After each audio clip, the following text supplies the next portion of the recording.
भागलपुर के पीरपैंती थाना क्षेत्र के बाबूपुर गांव में जमीनी विवाद ने खूनी रंग ले लिया।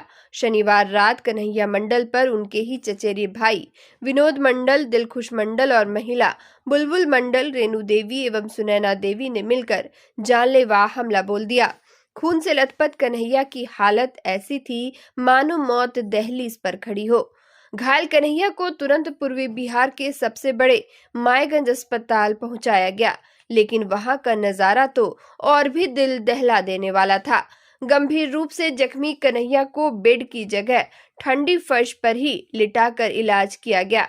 डॉक्टरों ने इंजेक्शन लगाए, घाव साफ किए, लेकिन वह खून की लालच में तड़पता रहा। पत्नी लक्ष्मी देवी की चीखें आसमान छू रही थी। ये कैसा अस्पताल है जहां मरीज को कुत्तों की तरह जमीन पर पटक दिया जाए। ये लापरवाही कोई नई नहीं है। मायगंज अस्पताल की बदहाली जगजाहिर है। पहले ईंटों से पैर लटकाए जाते थे, अब फर्श पर मरीजों को तड़पने दिया जाता है। लक्ष्मी देवी ने चिल्लाते हुए कहा, अगर यहाँ ऐसा बर्बर इलाज हो रहा है तो गांव कस्बों के गरीबों की क्या हाल होगी। मौत से बदतर ये अपमान है। अस्पताल प्रशासन की ये बेशर्मी समाज का कलेजा चीर रही है। इस घटना ने पूरे इलाके में आक्रोश की आग भड़का दी है। जमीनी लालच में भाई भाई का खून बहा और सरकारी अस्पताल ने नमक अलीक किया। पुलिस जांच में जुटी है, लेकिन प्रशासन सो रहा है।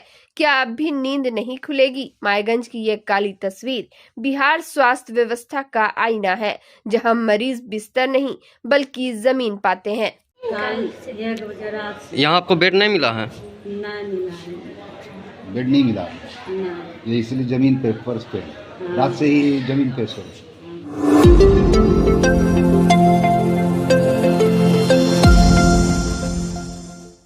भागलपुर जिला अंतर्गत नाथनगर के बिलाल रोड पर नगर निगम की लापरवाही से स्थानीय लोगों को 3 दिनों से भारी परेशानी का सामना करना पड़ रहा है। नगर निगम द्वारा 3 दिन पहले नाले की सफाई की गई, लेकिन मलबा सड़क पर छोड़ दिया गया है, जिससे सड़क संकरी हो गई है और ट्रैफिक जैम की समस्या उत्पन्न हो रही है। यह अव्यवस्था मुख्य रूप से यहाँ के स्कूली बच्चों और उनके अभिभावकों के लिए चिंताजनक है। बच्चे और लोग रोजाना मलबे के बीच से गुजरने को मजबूर हैं, जिससे उनके लिए पैदल चलना भी खतरनाक और मुश्किल हो गया है। खासकर शाम के समय इस सड़क पर चलना अत्यंत मुश्किल हो जाता है। स्थानीय निवासी ने नगर निगम और विशेषकर महापौर डॉक्टर वसुंधरा लाल पर इस समस्या पर ध्यान न देने का आरोप लगाया है। उनका कहना है कि महापौर केवल कार्यालय में बैठकर टेबल वर्क करती है और जमीनी हालात देखने बाहर नहीं निकलती।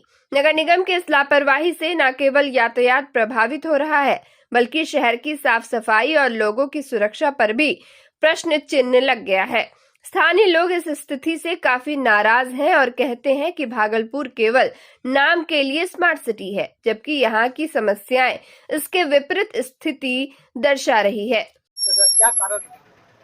नाली से कूड़ा को निकाल दिया गया है, लेकिन नगर निगम उसको उठा ही नहीं रहा। नगर निगम इसका दोषी है, उसको उठा देना चाहिए। मेन रोड है, मनोकामना चौक है, बैंक ऑफ इंडिया है, केनरा बैंक है, हमेशा 2 दिन से एकदम जाम लगा रहता है, जिसके कारण रोज सुबह से लेकर रात तक जाम लगी रहती है। इस पर मेयर को ध्यान देना चाहिए। वसुंधरा लाल जी से निवेदन है कि जो कूड़ा निकला पड़ा है उसको उठाने का कष्ट करे।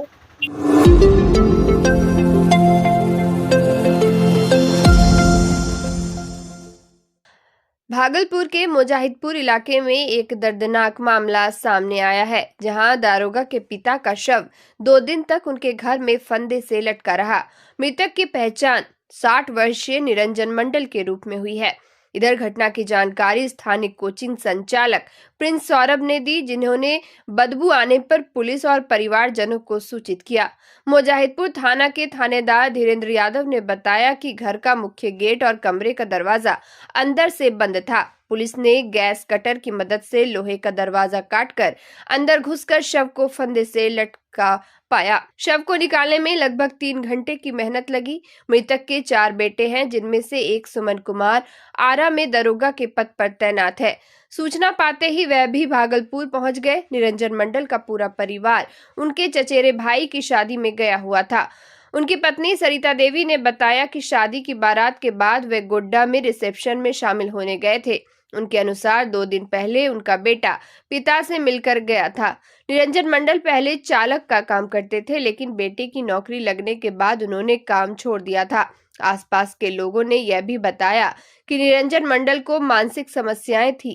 कोचिंग संचालक प्रिंस सौरभ ने बताया कि 2 दिन से मुख्य गेट बंद था और बदबू आने पर उन्होंने मृतक के बेटे को खबर की। पुलिस ने घटनास्थल पर पंचनामा बनाकर शव का पोस्टमार्टम कराने की तैयारी की है, ताकि मौत की असली वजह सामने आ सके। हम सर यहाँ पढ़ा रहे बहुत पिछले 6 साल से।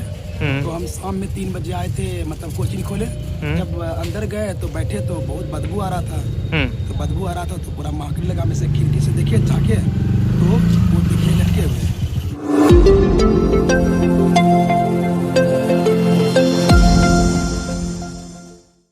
भागलपुर के सिविल सर्जन ने हजरत मेहंदी शाह रहमतुल्लाह अलैह और हजरत अनजान शाह रहमतुल्लाह अलैह की मजार के मुख्य द्वार पर लगे ताले को लेकर बढ़ रही चर्चा पर बड़ा बयान दिया है।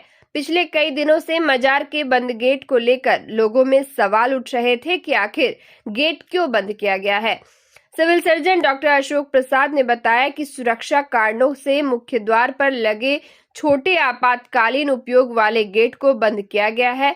हालांकि उन्होंने साफ किया कि मजार पर इबादत, जियारत या दुआ करने वालों को कभी रोक नहीं लगाया गया है और भविष्य में भी ऐसा कोई प्रतिबंध नहीं लगेगा।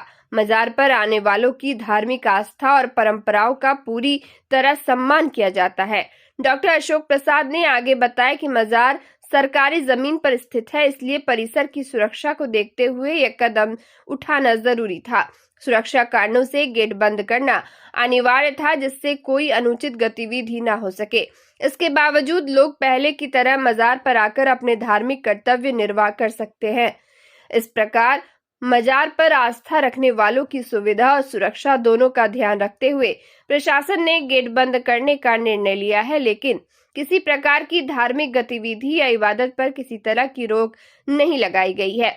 लोगों को मजार पर पूरी स्वतंत्रता और सम्मान के साथ आने की अनुमति है। देखिए, हम लोग ताला ज़बरदस्ती नहीं लगाए हैं, हम लोग सुरक्षा के दृष्टि से ताला लगाए हैं। और जहाँ तक बात रही पूजा पाठ करने के लिए, तो उसके लिए दरवाज़ा खुला हुआ है। लोग आते हैं, पूजा पाठ करते हैं, चले जाते हैं, लेकिन हम लोग सुरक्षा की दृष्टि से उसको ताला लगाए हुए हैं। लेकिन पूजा पाठ करने के लिए किसी को रोक नहीं है।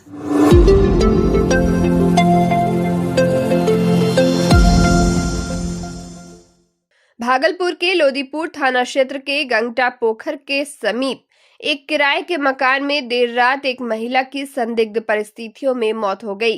घटना की जानकारी मिलते ही स्थानीय पुलिस, वरिष्ठ अधिकारी और फॉरेंसिक टीम घटनास्थल पर पहुंचकर मामले की जांच में जुट गई। लोदीपुर थाना अध्यक्ष घनश्याम कुमार, वरीय पुलिस अधीक्षक हृदयकांत और फॉरेंसिक टीम ने घटनास्थल का मुआयना किया। प्रारंभिक जांच में महिला की मौत संदिग्ध पाई गई है। मृतक महिला गंगटा पोखर के समीप मनोज भगत के मकान में किराए पर रह रही थी। मृतक के परिजनों ने कुछ व्यक्तियों पर हत्या का आरोप लगाया है, जिनके खिलाफ पुलिस ने छापेमारी शुरू कर दी है। एसएसपी हृदयकांत ने बताया कि मृतक के परिजनों से पूछताछ की जा रही है और मामले को जल्द सुलझाने के लिए हर संभव प्रयास किया जा रहा है। पुलिस हत्या या अन्य किसी आपराधिक पहलू की आशंका से सभी पहलुओं पर जांच कर रही है। घटना के सही कारणों का जल्द पता लगाया जाएगा। मृतक महिला की हत्या या मौत के कारणों की अपडेट पुलिस आने वाले समय में साझा करेगी। फिलहाल पुलिस पूरे प्रकरण को गंभीरता से लेकर जांच को आगे बढ़ा रही है।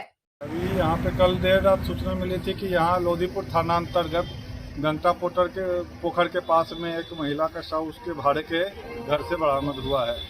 तो उसी समय संबंधित थानाध्यक्ष द्वारा वहाँ पे रूम में जाके छानबीन की गई थी। अभी यहाँ पे विधि विज्ञान प्रयोगशाला की टीम भी आई हुई है और मृतका के परिजन भी आ चुके हैं। मृतका के परिजन ने कुछ व्यक्तियों के नाम पे संदेह व्यक्त किया है कि पूर्व में उनको मारने की बात बताई गई थी। उन लोगों की गिरफ्तारी के लिए छापेमारी कर रहे हैं। गिरफ्तारी के बाद पूछताछ के दौरान मुझे उम्मीद है कि घटना का जल्द ही खुलासा होगा।